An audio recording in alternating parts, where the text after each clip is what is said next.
in order to use the money that you have to extract a little more happiness, and these are some of the things that smart in terms of happiness people with money are doing, is first, they're buying more experiences.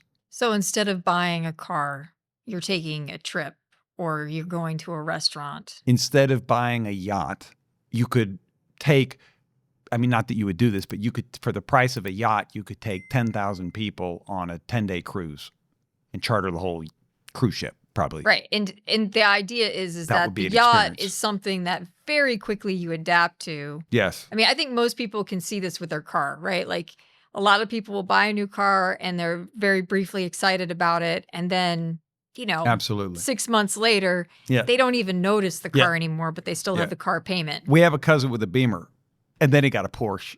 Yeah. And they treated the Beamer like a piece of dog crap. Like it was a Pinto. And I was like, I love this car because it was like such a smooth drive. Oh. But they treat classic habituation. Yeah.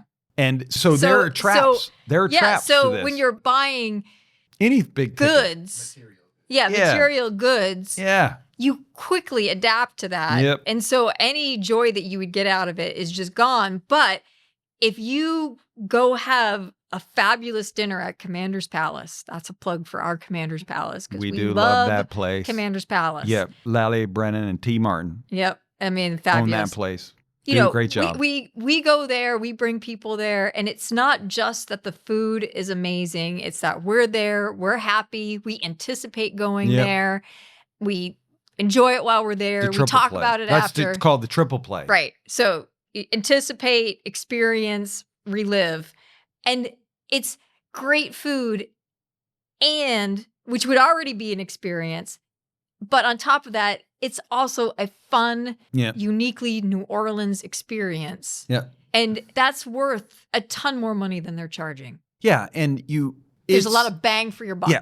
And there's some research to suggest that young people, meaning younger than us, we're 50. I'm 50. You're not. I know you can be 30 if you want. But there's I speak no age. Research to suggest that younger generations have actually been better at deploying their money for experiences. And from a happiness perspective, that has more impact. The stuff you buy, like I remember when we first got married, I'm not saying that I've ever been poor. And if I ever say those words, I just meant there were times when money was tight. And when we first got married, we didn't have a washer and dryer. We would have to walk down 3 flights of stairs in the apartment to wash our clothes. So at some point we got a washer and dryer, Sean O'Donnell. Yeah, it was our wedding gift. Yeah. And it wasn't fancy. No. It was the most basic, but it was perfect. It was a workhorse. Yeah. And then now when we travel, and we travel for gone long enough that we have to go back to washing the clothes, I'm like, man, I don't even think about this washing machine anymore. But I can remember back at the difference it made. Yeah, but then it wore off within a couple months. We had this machine. We adapted to having the machine. But initially it was very good because we weren't having the experience of having to haul our stuff. Yeah. And as long as you think about that, and there was a period of time where every time I put clothes in our own washing machine in our own apartment, I felt like the richest man in the world. Mm-hmm. I agree. But eventually, you get used to that.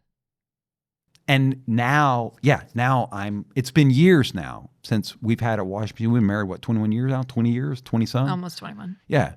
And I hardly ever think about it. But I can remember almost every barbecue meal we ever had together. I'm exaggerating, but I can remember most of our trips, most of our experiences. I can remember the times when we would do a double feature at the movies and stay until the movies until 1 a.m., which we normally don't stay out that late. We normally don't go to the movies, which is ironic for me. Remember, but he's the problem. He only watches Denzel Washington. We did the double feature, Denzel, Man on Fire, and we stayed for Terminator 2. But I remember those things, which to double feature a movie costs under $100. Yeah. Yeah. So how to extend happiness? How to stay out of the pitfalls? More experiences, less stuff. Right. That's number one. Number two, buy back your time. Or yeah, that's fine. I consider those interchangeable. Buy your way out of problems, Once, buy back your time. They're kind of the same thing. So instead of, yep. I mean, in theory, we don't do this, but in theory, instead of washing our own clothes, we could hire somebody to wash our clothes.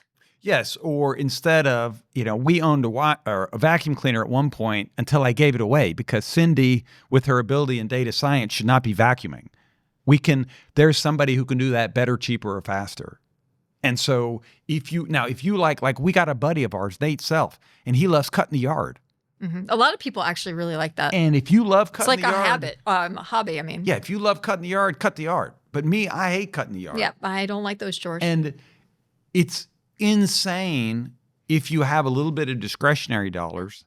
And that's the key, is that you have to triage it. If what you're trying to do is increase your happiness, then you have to take the time that you would be spending doing those things and devote them to something else. My dad, again, born without much money at all. And so when my sister, many years down the road, my dad had grandkids, and he would go visit and things would not work, and he would spend the time fixing them. And once the garbage disposal broke, and so he was under the sink, and my mom's like, get up, forget this. We're calling somebody. We can afford $100 and whatever dollars to fix this, but you don't have another 4 hours to be with your grandkids. It's a good story. Yeah. It's not just that you buy your way out of problems or buy back your time. And by the way, an example of buying your way out of problems, also from my dad, I'll give you another example, is when I was in geometry as a middle schooler, I didn't get it. So he tried to tutor me. And one night as he's tutoring me, I see the vein on his, and I'm like, wow, I've never seen that. And it's literally, and he, after about 2 or 3 beats of this vein in his forehead, he just gets up and walks out. And then the next night, he's very quiet that the way. next night I had an actual tutor in there. And that was my dad buying his way out of a problem. Yeah. He had a little bit of discretionary dollars. It was Harming not helping your our relationship for him to tutor his boneheaded son in geometry. And so he bought his way out of that problem. And that's something that, to a certain extent, although they sometimes take crap for it, you see this sometimes in athletes who make it to the multi-million-dollar payoff, and then they bring, I don't know, 5, 6, 7 of their family along and buy them nice houses and nice neighborhoods. Mm-hmm. In a way, that's buying your way out of problems. I worry about my mom. I worry about my brother. I worry about my aunt. All these people who, without me doing something, would live in a place. Yeah. And there's also the celebrities, I would say, in general, who wind up having somebody manage their money, and they are doing that also to buy their way out of doing something. Like, it's a problem for them because they don't have the expertise to do it, and it takes away from their focus. And so they bring in somebody to manage it. And unfortunately, that's often where there then becomes a problem. People who have taken, the money managers who've taken all celebrities' entire money. Yeah. I mean, I think Billy Joel is actually a famous example of that. He had his brother-in-law actually doing it, if I remember correctly. And so obviously we're looking for ways that this works out in the positive, but that's just another example of you're trying to buy your way out of a problem. Yeah, and there's a rub there, right? I mean, you can, I'm sorry for whatever happened to Billy Joel, but we can think of many celebrities or even rich people who no longer have money, some of it because they're, taking big risks, but the link is between money and happiness, which means you have to have it. Yeah. And so if you're spending it all, right? I mean, the link isn't between the money you used to have and your happiness. It's the money you actually have. Yeah. And so So you could actually be causing new stress because you've overspent and now you don't have the money to support that life. Right. And that's just only the beginning. And then the climb down, I think my reading of the research of the climb down from money, that is extraordinarily painful. Well, that is also the law of hedonic asymmetry. So we've mentioned it in a couple of episodes, and I think we've mentioned it once here, like when you love your car and initially, and then 6 months in, you no longer see your car. Like visual, like you don't acknowledge that you're seeing your car because you've adapted to it, you've adjusted. Well, that's adjusting up.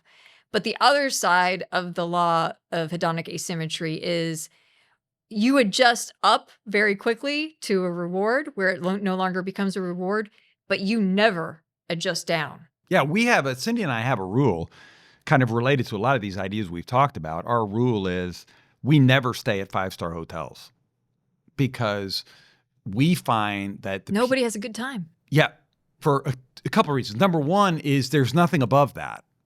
And if you're only staying at 5 stars, it won't be that long before you're used to 5 stars. And then everything else is going to hurt. And so that's one reason. And number two, the people in 5 stars, their expectations are too high and they're not having a good time. We once saw a lady. This is a true story. And she definitely had money. We got some sort of deal, which is why we were there. But this lady definitely, like her jewelry, she had money. And she was having breakfast by herself. And we're outside. In a beautiful hotel. Yeah. It was a 5-star, one of the rare exceptions. Yeah. And we're eating outside on an upper deck, but we're outside. On the beach. Yeah. And first of all, I think when she first came in, she made them change the tablecloth. So that was sign number one. Dirty. Yeah. And there was nothing wrong with the tablecloth. And then she basically went to go get some more food and had to leave something on the table or whatever. And anyway, these birds swoop down and this woman just melts down. True story. And I don't remember if it was you or me. I know we looked at each other and we're just like. No, I leaned over to you and I'm like, hey, the difference between that lady and us? And you're like, what? And I'm like, she's actually rich. And as a result, right. She's used to this. Yeah. Right? This level is all she gets. Yeah. And now I see a little spot on the tablecloth and this little birdie's flying around and this is terrible. Right. And not realistic. What world are you living in where you thought eating outside and leaving your food unattended was going to do anything other than attract birds? Yep. And so it's, because this whole episode is about how money does actually buy happiness, but it really does depend on what you're doing with it.